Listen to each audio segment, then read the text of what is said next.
Hello YouTube, iFixItAll here, Team iFixItAll. Let's take a look at this egg hatcher that I picked up off of Amazon.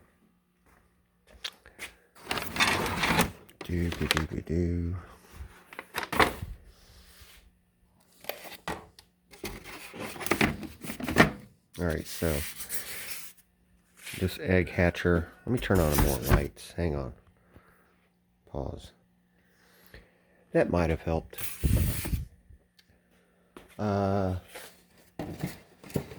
The egg hatcher ships in a pretty good box system. Comes with instructions. I'm going to be putting a piece of tape on this to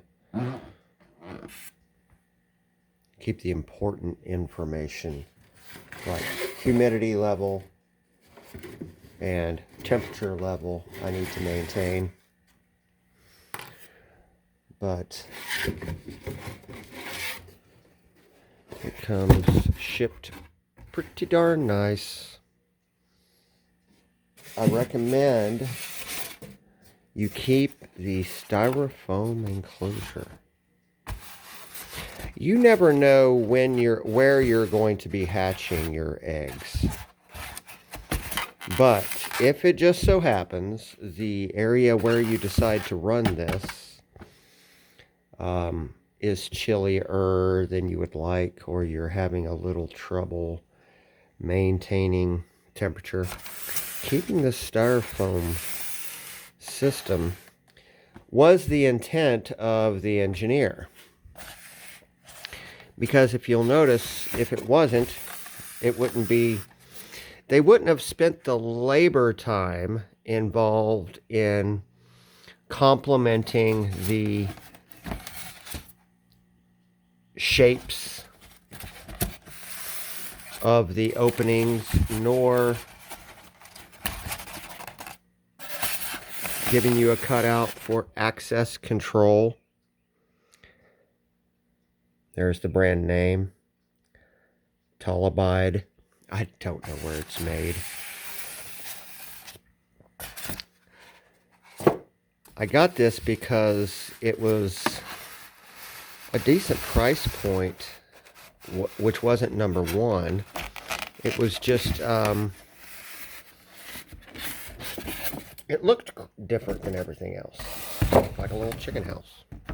That's what drew my eye to it. So good job on that. Right out of the gate, you have to go pretty deep into the comments, but no, there is no Fahrenheit here. So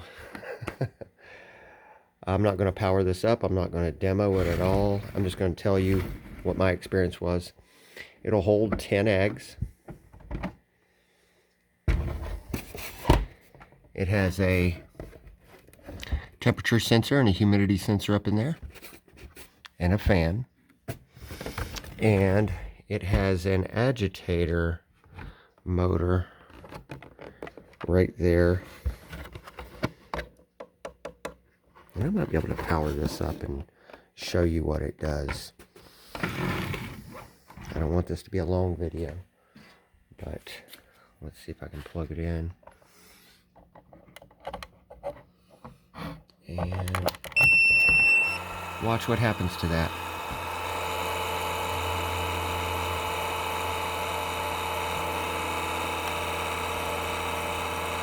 What you're seeing is a little knob sticking down that's going to go one direction and move the tray. But due to the dynamics of the way the interior tray is made,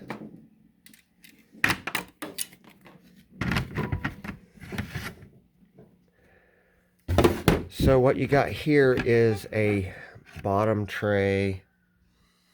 In there is where water goes. You read the instructions, but it takes water in two separate troughs. You can open up these little doors if you've got decent fingernails. If you're a guy, you probably don't. another divider. But as you can see, this, well, I don't want to say that as those common sense. What I mean is these are two openings to add water to. I think that's an engineering waste myself. But I see what they were thinking. You got two separate troughs for water,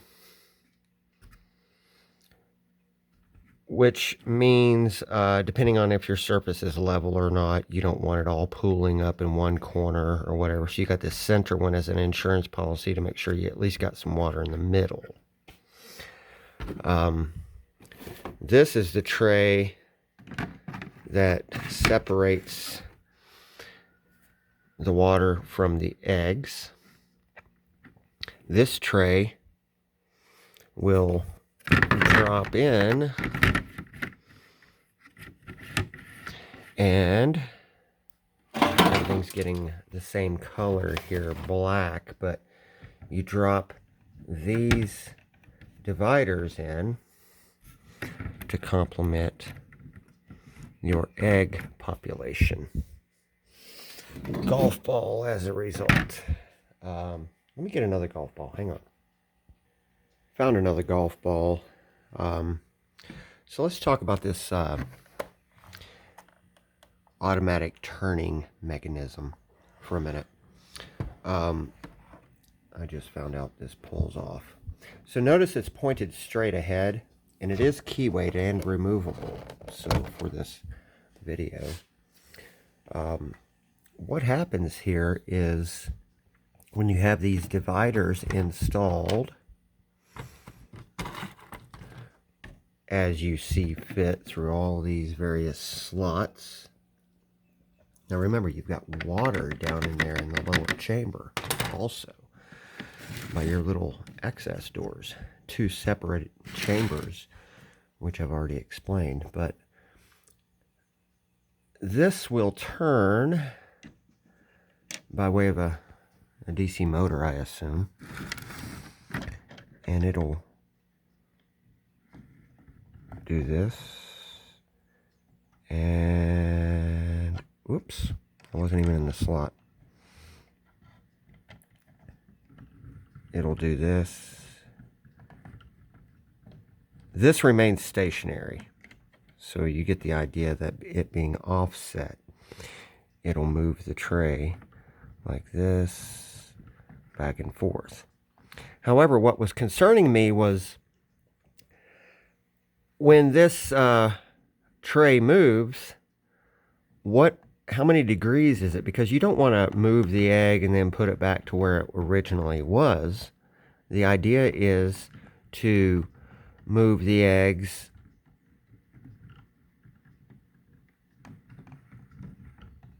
and stop at a different location. Let's pay attention to that, because kudos to the engineering mind that was behind this. We'll power it back up again. There is no on and off switch. It's just a cord. You can put one on. Plug this up. Let's watch this. Look down on it. Ignore that fan for a minute. I want to talk about that in a second.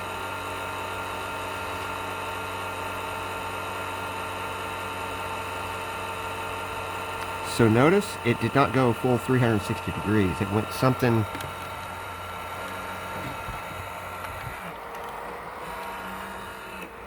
So my fan is becoming noisy. That's a thing. I'm not sure what's going on with that. It's normally very quiet. Power down. Back to this. So that looks like it's, I would say almost like a 300-degree rotation. So let's say that you start off in this spot. The eggs would get pushed back, and then they would get pulled and stop a little early. That's a different location. Then the next time it kicks on, it'll push the tray back and come up. And eventually, they end up just Sometimes they don't automatically turn, but then the friction will kick in and they will. Ultimately, every egg is getting full rotation. You can set this up to rotate once every 60 minutes, which is where I default to, once an hour. And it does something different with the egg because you don't want that chick sticking to the inner shell membrane of the egg and having a malfunction during its being created. It's a life form. It needs to be moved around. Mama does that in nature. It has a good humidity sensor.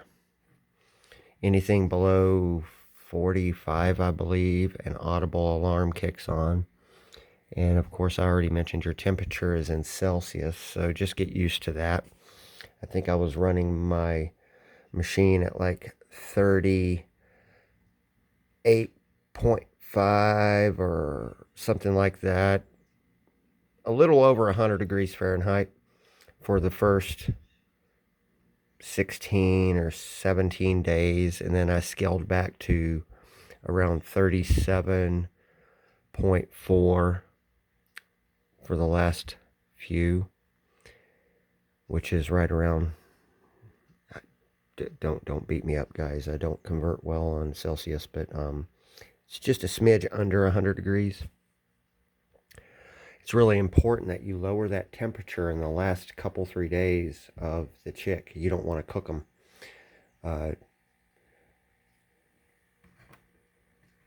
Let's see. I forget what this is. It's in the manual, I'm sure. You get a really good intuitive manual that's explains everything about the operation, including recommendations on how to hatch, and it's done in the best of English as possible for the engineer who made the manual.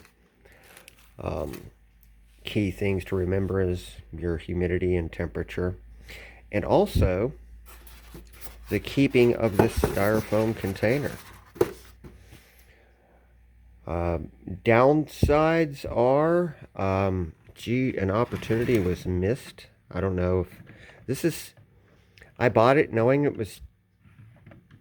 was capable of a dozen eggs depending on your size, but mine was only able to hold 10. And you might be able to stack another egg in the center right here on the ends, one here and one down here, to get a dozen. But you end up, due to design, the profile of that fan in there pokies down a whole lot, downward.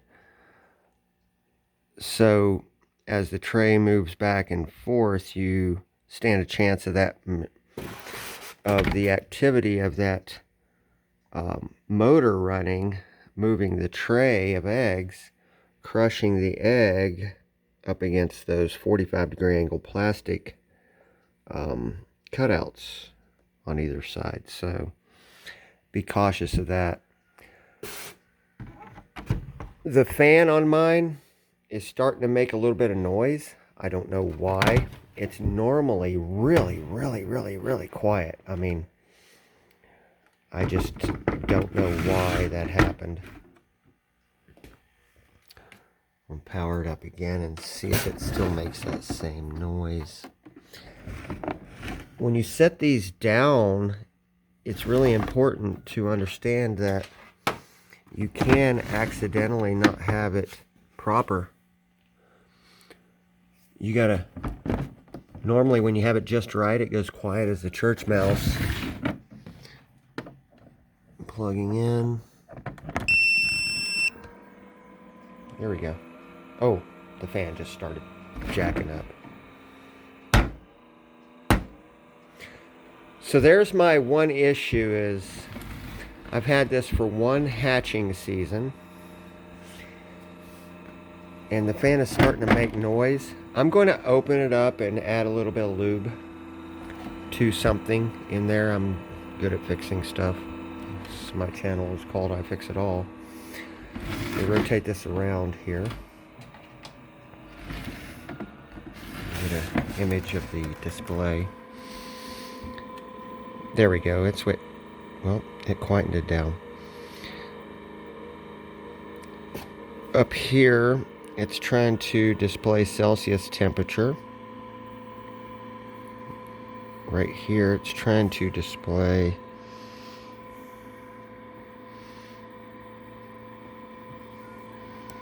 see if I can 36 degrees Celsius. No, I'm sorry, 19.8 Celsius. 36 humidity, which is really, it should go into an alarm state after it detects that as a fault here soon. And you can silence the alarm by pushing any button just to quieten it down, but it'll come back again until you fix the issue, whether it's temperature or humidity. Tells you what day you're on. Of course, this is 22 because mine have hatched. And we got 59 minutes until it rotates one more time. You got an interior light where you can hold it on and see all the going-ons if you just hit the light button. And it'll light everything up on the inside, so you can enjoy watching it for 15 or so minutes, and the light automatically cuts off. You can candle them, your eggs. I thought that the LED, in my opinion, I think the LED, in my opinion, is not bright enough. As a matter of a fact, I think the engineer thought so too, but wanted to get these out in production because he felt like, well, it's good enough. I wish I could solve it. So at the last minute, he changed the color of the piece that's right here to yellow. And this yellow plastic allows a lot of the light to escape out and below the egg, which prevents the light from translating up through the calcium of the eggshell itself to illuminate better. So I put electrical tape around this to help diffuse and carry the light more up into the egg, and it didn't help too much. I would only recommend that tech involved in that light be a little brighter. Let me pause for a second. Because how I ended up candling is with my little pin light here. It's a gear light.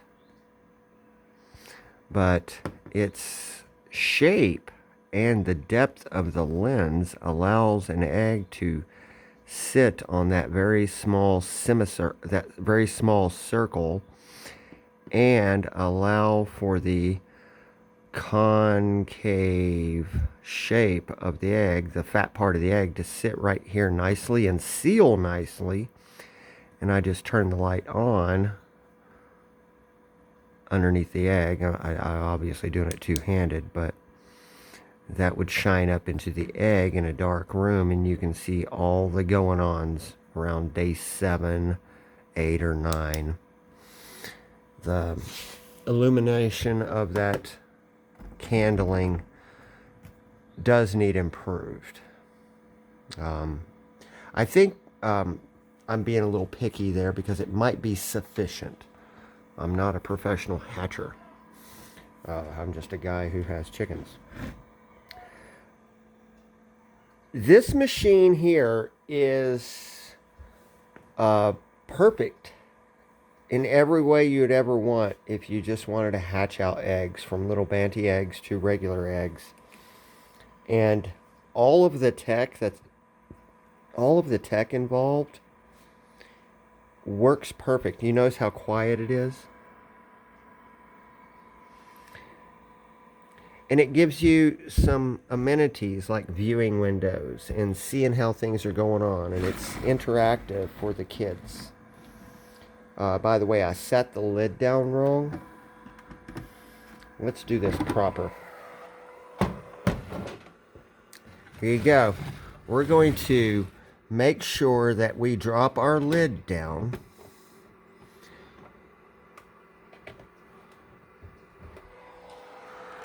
so that the keyway of that motor lands in the tray slot. It's important you do that proper.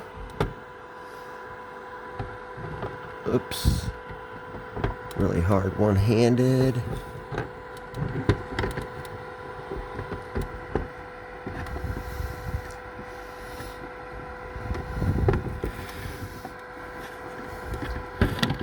I'm literally doing this one-handed.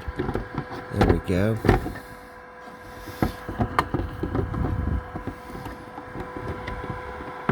The only reason why this is looking difficult is because I'm working it holding a phone. There we go. See that little keyway there? It's in that slot proper. Now I'll power down and you'll see what happens to the tray, and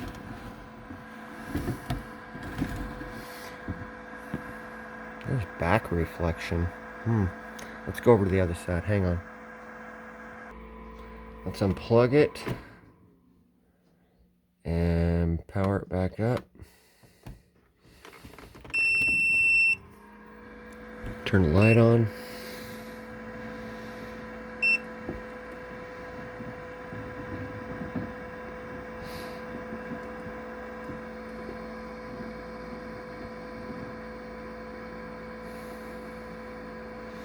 And that's what happened. It doesn't go a full 360 degrees. All right. So it's a really, really good hatcher. It did everything it was advertised to do. You got this little exterior window if you want to vent out any humidity. I never used it. I just kept it sealed up. Close the water adding doors, and I kept the styrofoam because the company says to, if you have trouble maintaining temperature, to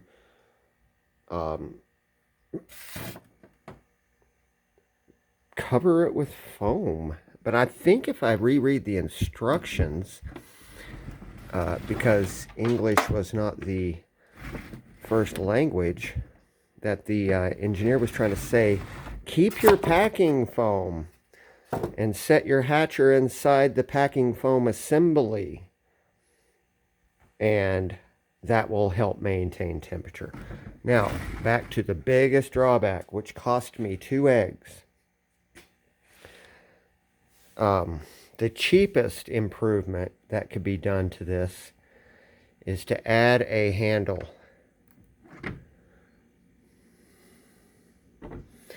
I bring that up because let me line that up.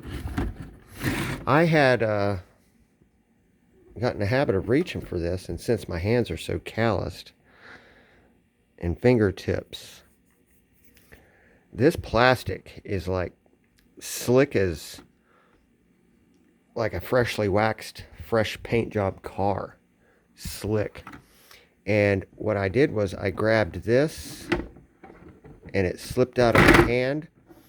And it slipped out of my hand about in this spot, and the whole lid assembly came down and made contact with 2 of my eggs and broke them during the first week. There's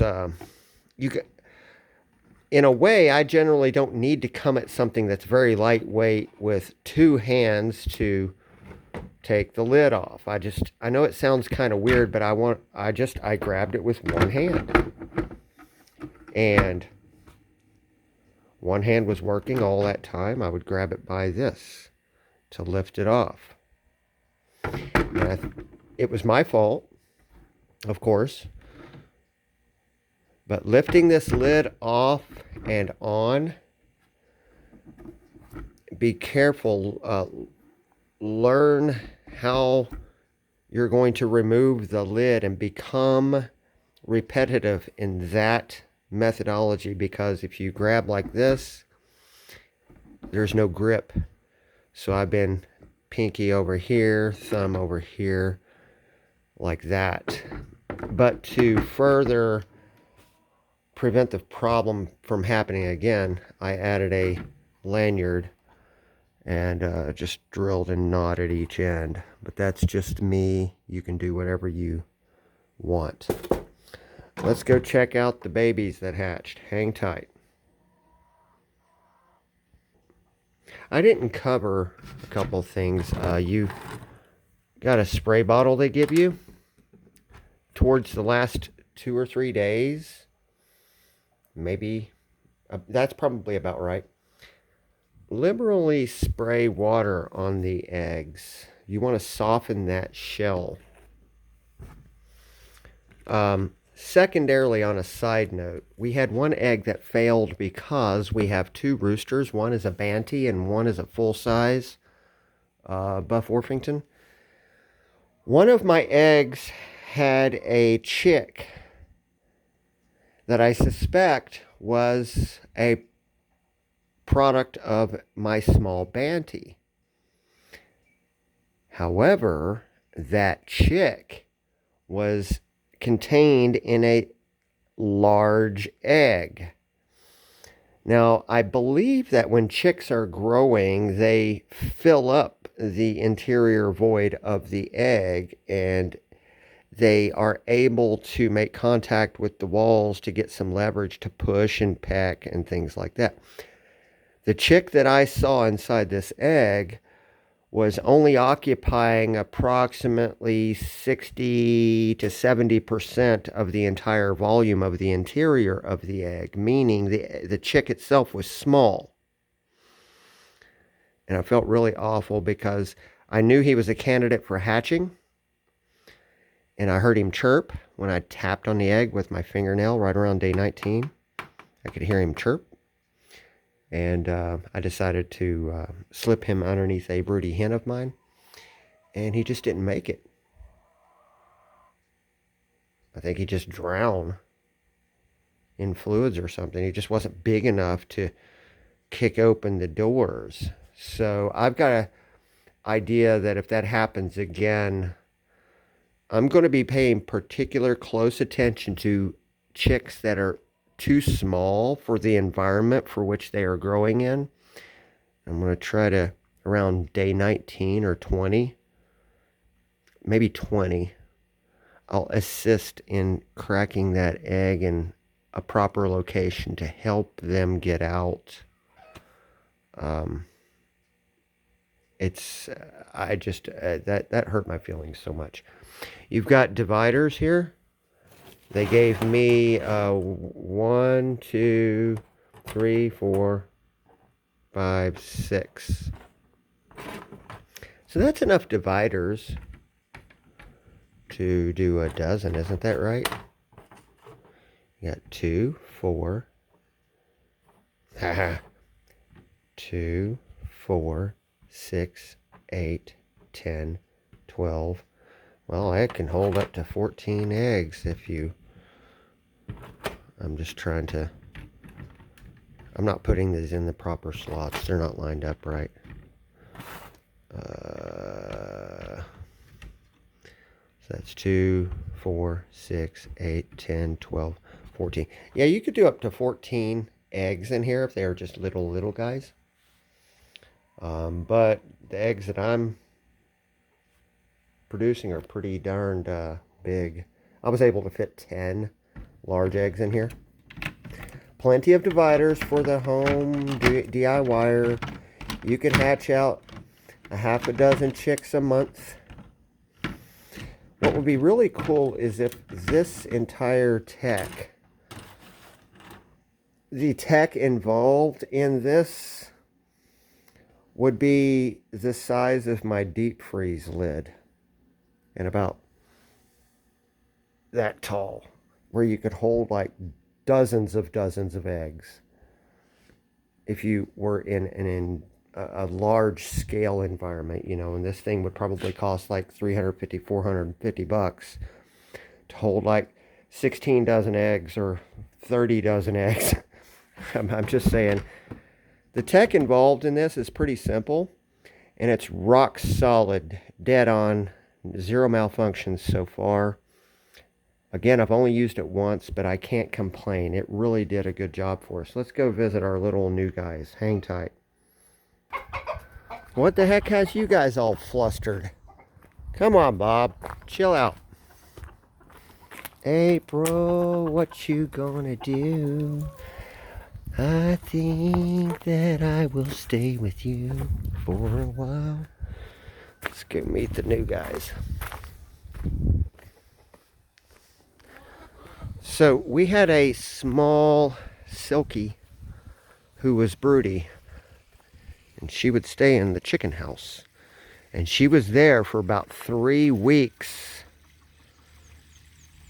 in this chicken house, and I was feeling bad, and then I decided to order the hatcher, and I gave her eggs over the course of 3 days.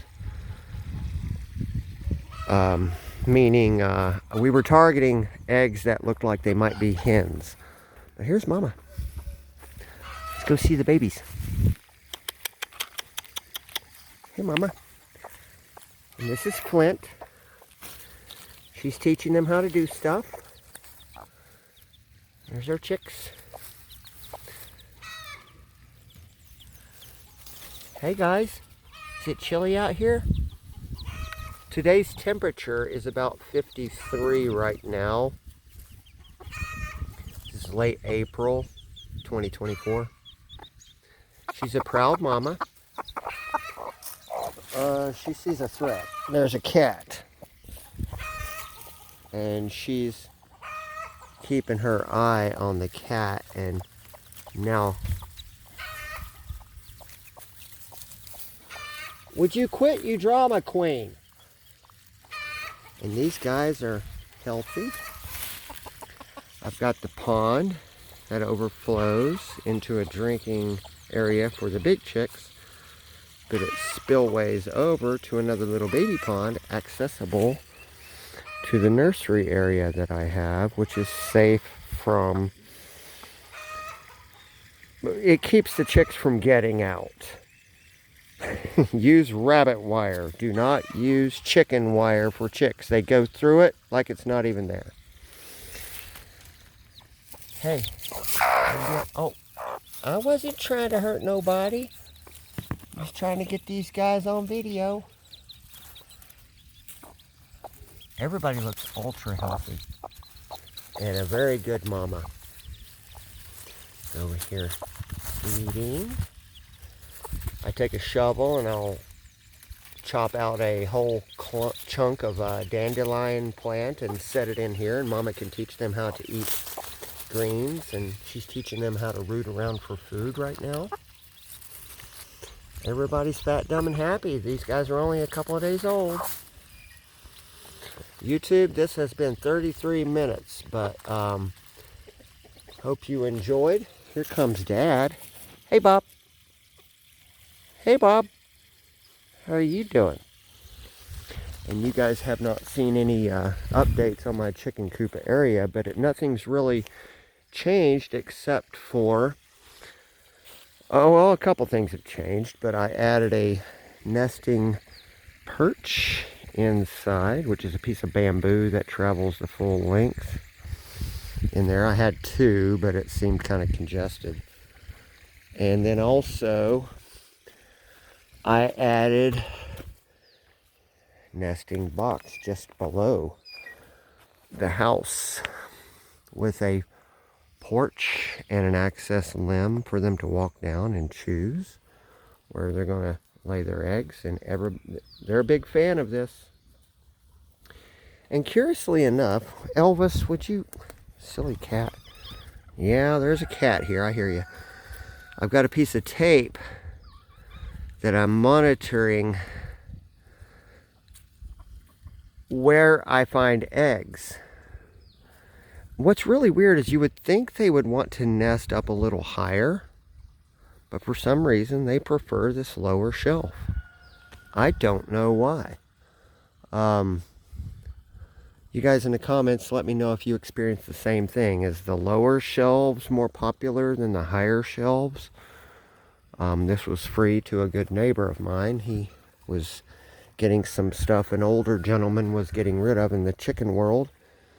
And I decided to put mine to use right here. But the hatcher works really good. I was going to try to hatch every month if I can. But this was no work at all. It's just mentally draining because you're always worrying over it. I don't know what moms do out there, my God, because I was always checking in on the eggs, checking the eggs, checking the eggs. But she made me feel so bad. She was sitting in there nesting for 3 weeks in the month of March. And I was finally able to give her some eggs like 4 days ago. We're talking about 3 weeks of March. The whole month of April, clean down into the 20s in April. Because I collected eggs on the 2nd, 3rd, and 4th of April. And I put them in the hatcher and let them run through their cycle. And just a couple of days ago, I was able to feed her eggs by grabbing a hold of her and 2 golf balls, putting her in the cat carrier, taking her in the house, and then I would grab my 2 April eggs and give them to her, my 3 April eggs and give them to her, my 4 April eggs and give them to her, and she hatched out. Of the 10, we had 5. We had 4 that were definite no-go, but I had to keep them in the hatcher as a spacer to make sure that the neighboring egg would also get rotated. But we got 5 chicks. All's well. Everybody's fat, dumb, and happy. You guys have a great day. Sorry for such a long video. Mama's happy. But can you imagine being a chicken and your intentions are to only do this for 3 weeks? And she did this for she's going to be, for 2 months. She's been waiting to have kids. So, and I've got them out here on a chilly day. I forgot to cover that. I've got them out here. It's in the low 50s. What I'm trying to do is give those chicks some exposure. It'll teach them to work with mama to stay warm. Right now, they're outside and she's trying to keep them warm. The sun went behind the clouds. The clouds went in front of the sun. They're trying to stay warm. What I'm not going to keep them out here all day. I'm probably going to bring them back in after this video. They've only been out for an hour or so. But I'm just trying to attempt to cold hardiness them. Just get them some exposure. And get them back where it's safe again. And wean them into an outdoor environment. But keeping mama in control of the chicks. That way she is raising them and not us humans. It's important that they imprint on a mother and they have mama teach them how to eat and how to do things. And that's what's going on right now. She's doing a good job of sitting there with them under her wings and keeping them warm. Alright guys, you have a great day. See ya.